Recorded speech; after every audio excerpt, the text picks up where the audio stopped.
Lakshmi, the consort of Lord Vishnu. The famous short-tempered sage Durvasa is a partial incarnation of Shankar. One day he was wandering on the earth when all of a sudden he happened to see an extremely divine beauty.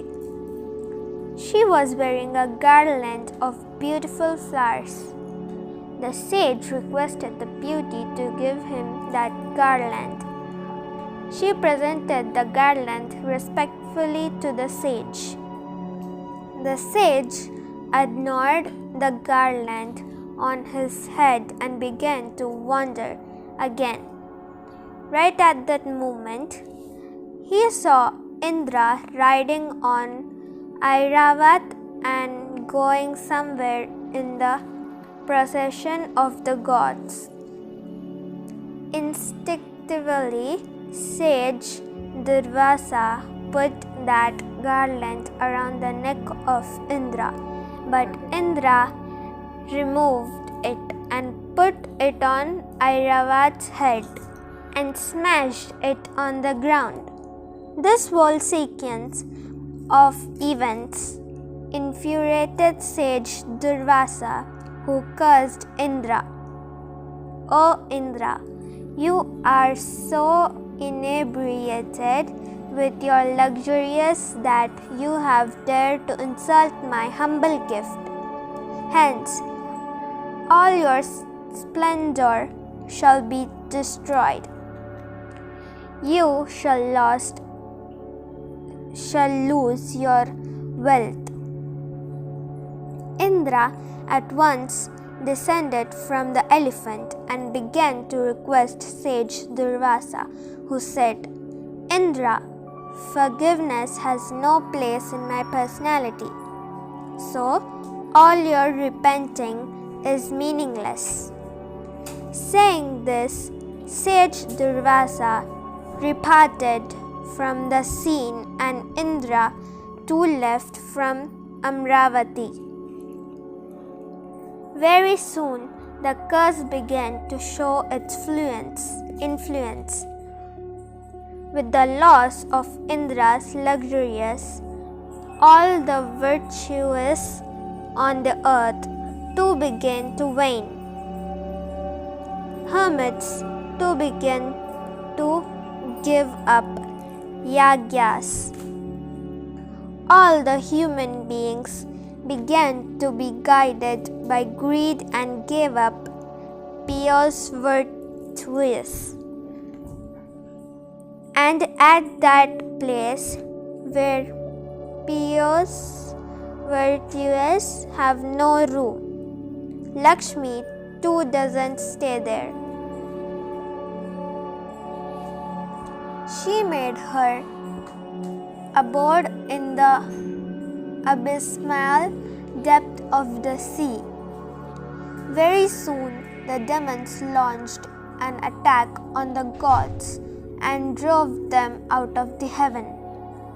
Indra, along with other gods, approached Brahma and told him the whole thing. Brahma suggested them to take refuge in Lord Vishnu. He assured them also that Lord Vishnu would definitely protect them. Brahma even accompanied the gods to Lord Vishnu. There, they together prayed to Lord Vishnu and intimated him about their ordeal. Pleased by their prayers, Lord Vishnu appeared before them and said, "I will definitely help you regain your splendor. Presently, do what I say. You reconcile with the demons and convince them to carry out the churning of the sea. Then bring all kinds of herbs and put them in the sea. With the help of the demons and using Mandara Chal as churner and Vasuki, the Nag, as the rope to carry out the churning of the sea, you will recover ambrosial nectar, drinking which all of you will become immortal and regain your strength. Following the advice of Lord Vishnu, the gods reconciled with the demons and convinced them to carry out the churning of the sea. They together procured all kinds of herbs and put them in the sea. They began the churning using Mandara Chal. As soon as the churning began, Mandara Chal began to sink. Lord Vishnu took the incarnation of Kachap, the great tortoise, and bore the weight of the mighty mountain on his back. During the churning, Kamadhenu, the wiseful cow, was the first to emerge. It was presented to the sages as an aid for their yagyas. It was followed by the damsel Varuni Kalpavari Shah, the wiseful tree, after which beautiful elves appeared. The moon followed the elves and was taken up by Shiva on his forehead. During the churning, a huge quantity of poison had also emerged. It was drunk by Lord Shiva, and some parts of it were taken up by the serpents. In the end, Dhanvantari, the physician, himself emerged from the sea carrying the urn of ambrosia. It was during the churning itself that Lakshmi appeared at once again from the sea, holding lotuses in her hands.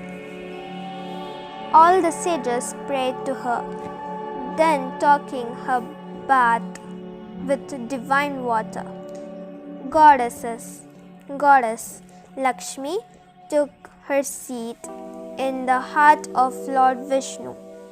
When the demons saw that Lakshmi had chosen Lord Vishnu's heart as her abode, they got perplexed.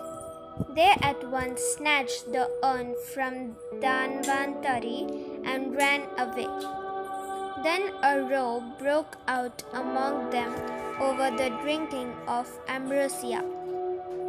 Each of the demons wanted to drink ambrosia in maximum quantity.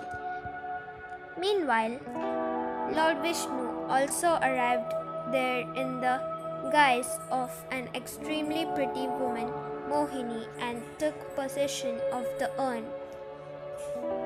Mohini has pleased the demons with her sweet smile while disturbing ambrosia among the gods.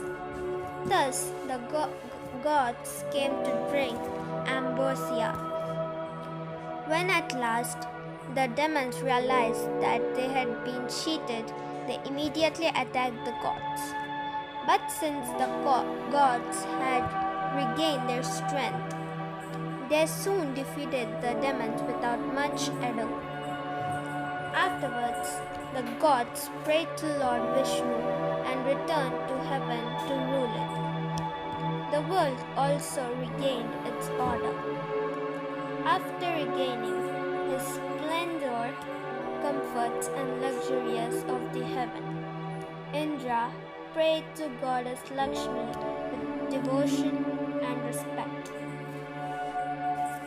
Pleased by the prayers of Indra, Lakshmi asked him to seek a boon.